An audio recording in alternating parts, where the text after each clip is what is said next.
So let's start the question, and the question says a tertiary alcohol C7H14O on reaction with concentrated sulfuric acid gives B, which is C7H12, which on ozonolysis gives C, which is C7H12O2, and C gives both haloforms and Tollens reagent test.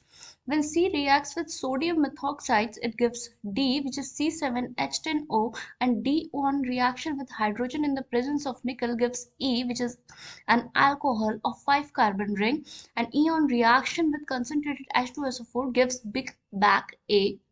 We have to find the structure of B. As our initial and final product is an alcohol, तो बच्चों इस question का जो की concept होगा हमारा वो होगा रिएक्शन ऑफ अल्कोहल।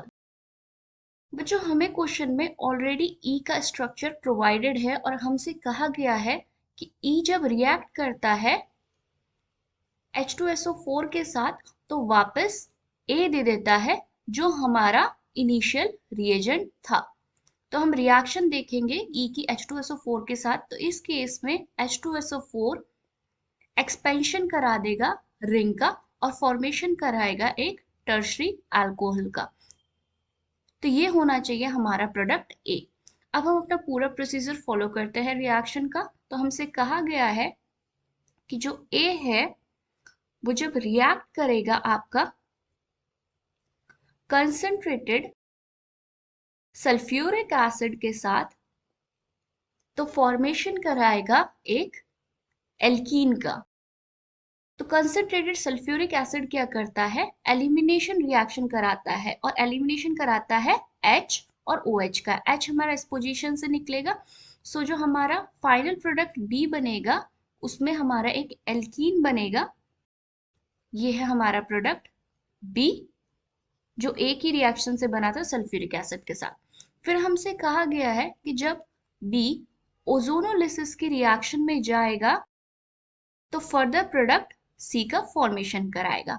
अब ओजोनोलिसिस की रिएक्शन में होता क्या है कि जहां पर भी एल्कीन प्रेजेंट होता है वहां से बॉन्ड क्लीव कर जाता है और उस जगह पर दोनों कार्बन पे डबल बॉन्ड O का एडिशन हो जाता है।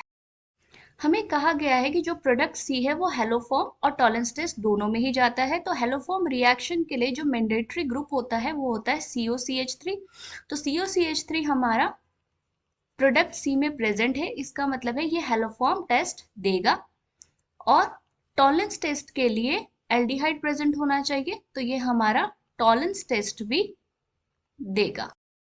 बच्चों फिर हमसे कहा गया है कि जो प्रोडक्ट सी हमारा बना था वो रिएक्शन करेगा आपका सोडियम मिथॉक्साइड के साथ।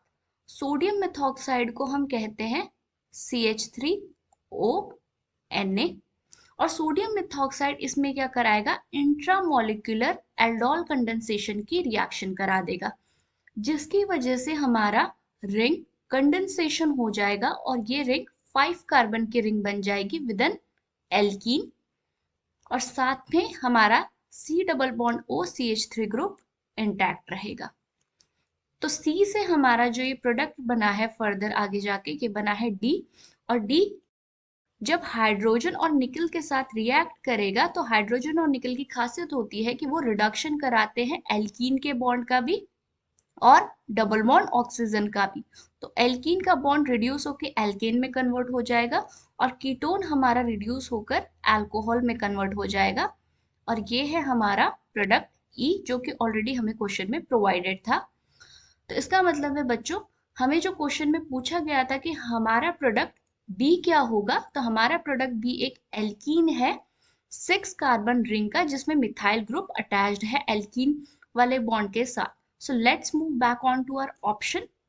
तो ऑप्शंस में हमारा करेक्ट ऑप्शन होगा ऑप्शन B।